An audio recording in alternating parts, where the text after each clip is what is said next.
Hello and welcome to Healing from Within. I am your host, Sheryl Glick, author of The Living Spirit, a story of spiritual awakening, spiritual communication, healing energies, and a guide to inner soul awareness for effective living in these challenging and changing times. Today I am most delighted to welcome Maureen J. Germain, author of Waking Up in 5D, offering eye-opening stories of fifth dimension experiences from students and from her spirit guides.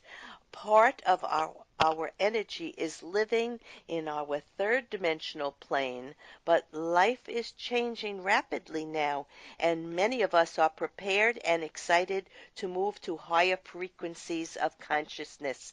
Hello, Maureen, and thank you for joining us today on Healing from Within. You are quite welcome. I'm very happy to be on your show, and what a great intro. Fabulous. Thank you. Maureen, as listeners of this show have realized over the years, my guests and I share intimate and amazing stories of working with universal energy and source and of aligning to higher awareness of who we are as spiritual beings having a physical life, for it is our natural birthright to create and manifest the future with opportunities for more compassion, love, and empathy. Then there will be a greater connection between what is perceived as heaven and what is perceived as earth. In today's episode of Healing from Within, Maureen J. Germain, the founder of Transformational Enterprises and the founder of Akashic Records Guides International, who is an author, musician, and producer of more than 15 guided meditation CDs, will discuss the rapidly changing environment of your ascension, the ascension of humanity and the planet, that will bring phenomenal opportunities that the fifth dimensional energies have to offer. Maureen, I always love to ask my guests to think back to their childhood and a person, place, or event that may have been a clue to the adult they would become and the work and lifestyle and values they would embrace. So think back, because I think the blueprint is there from the very beginning of our soul I think so journey. too. I think so too, and I think you bring up a really sweet way to talk about it. I can think of one like an inner awareness, and then a second, an actual experience that I had that kind of set the stage for everything else. The first thing is I was always aware that I was being watched. And it wasn't like being watched in a fearful way, but I was aware that I was being monitored, if you will. And I also was aware that there were beings that were not so benevolent, that were also monitoring me. And I also felt like I needed to be invisible to those beings, and obviously that the other awareness was, that I was safe. And so in the backdrop of growing up on a very large vegetable farm where the only place we went was to church on Sunday, and we were in Catholic church for an hour, and then, the rest of the day was free, but I didn't watch, as a child, we didn't watch TV or do, go to movies or any of that stuff that maybe a more urban environment might provide. So that was my life. And then the thing that happened that kind of foretold the future was I discovered that we had a book on the lives of the saints.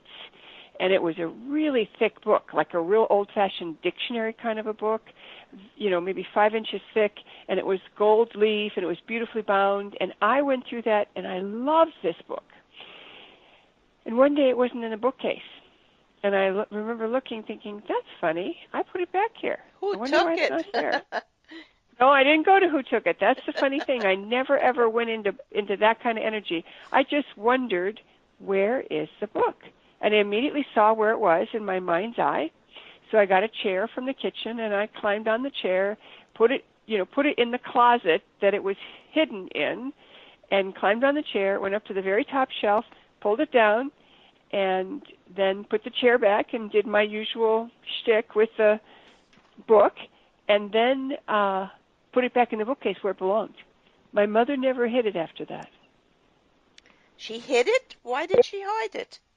Because it was beautifully bound and it was gold leaf and I was a kid. Why would you do that? She didn't want it to get, oh, I see. She wanted to She protect wanted it. it to remain nice and she didn't think I would handle it well. And it wasn't Yeah. that she didn't trust me. It was just that, I was Yeah. using it a lot. I have to tell you a little story. Years ago, when I started to study Reiki energy healing, I met a man Uh-huh. from England in a shopping center, and his name was Saint Germain.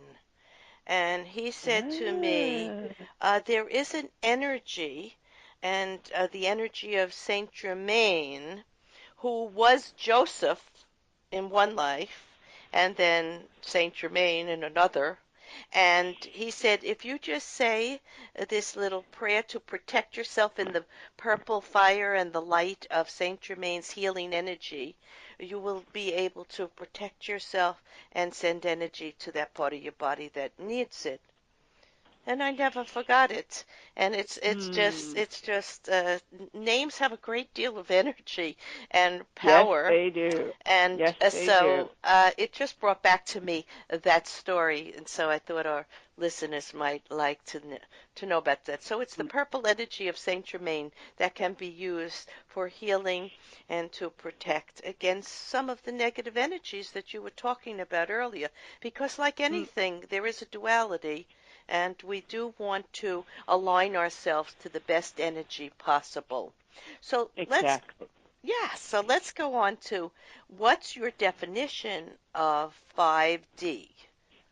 5D is a version of the reality that looks like what heaven should look like. So your abilities are connected, your connection to God is tangible, your relationships are heavenly, and another way to look at 5D is to say it's the vibrational expression of when you fall in love. When you fall in That's love, nice. yeah, you have this lovely, Unconditional love. lovely energy. Hmm. Right. Yeah, nobody can touch you. You can't get upset. Oh, they're just having a bad day. And it's with the absence of fear. So you're in a frequency of unconditional love with the absence That's of fear, where compassion rules your emotions. And in 3D, in the three-dimensional life we're living right now, that's not the way it is. well, Okay? you make a really good point because the absence of fear is a really big deal, and there is a lot of um, attempts to keep humanity in fear. I don't think it's succeeding. I think people are stepping into their power anyway. Yes. But when we're in fear, it's hard to be in our place of power. But people are cutting through. I am hearing story after story after Yes. story. And so the projection of fear isn't as powerful as it used to be. No. It's funny, but many years ago, I would say about 20 years ago, I was a skeptic. I was not trained in these metaphysical uh, ideas and values, and I was very much of the physical world and ego-minded reality. And Mm-mm-mm. at some point, I started to have what you would call a midlife crisis and pain in my heart, and I realized something was missing, and I guess I was missing the mark. Well, Yeah, and I think that's what everybody's doing, really, when you think about it. Everybody's finding how they can shift and change and expand their experience. and once it happens, you can't go back. It's forward, it's You can't onward get that genie back and in the forward. bottle. But you know what? At that time, when that was happening, the words time and space and heaven and earth were constantly flowing through me. And I wanted to know how to Ah, bring heaven to earth. I said, how can we live? Because I know it's right around us. It's the energy and dimension. And as I discovered that physical life is not all there is, and our energy or soul spirit leaves at the end of life. I did hospice work for years, volunteer work. I and it became very attuned to spirit and messages for people, intuitive messages and healing. And I said, well, how can't we bring it? Because it's not Mm. really far away. It's around us. It's within us. It's like the life Mhm. force. And so Mhm. that was the fifth dimension calling me. Mhm. I agree. I agree. And the interesting thing is this is happening all around us. And what I discovered is that there is a language, a set of words that reinforce this evolved state of being. And there are words that drop us back into 3D. And if we consciously choose those words in either one way or another, we actually empower ourselves to stay more fifth dimensional. So once we know those words, we can be proactive and ahead of the curve. So when we go into that place of bliss or that place of joy, we can stay there by being aware of our language. And that's one of the biggest ahas I had was when I realized that when people use certain words, I was cringing. You know, like you cringe Yeah, yeah. when someone who's a really heavy person, you know, they heavily swear or they Yes, use a lot yes. of harsh language. You just kind of cringe and you want to pull back. And I found that just regular words were doing that to me, but they were a certain kind of words, like I have to, Mhm. or I won't, or I can't. And these are all disempowering words. They're saying that there's some power over me that forces me to do X, Y, Z.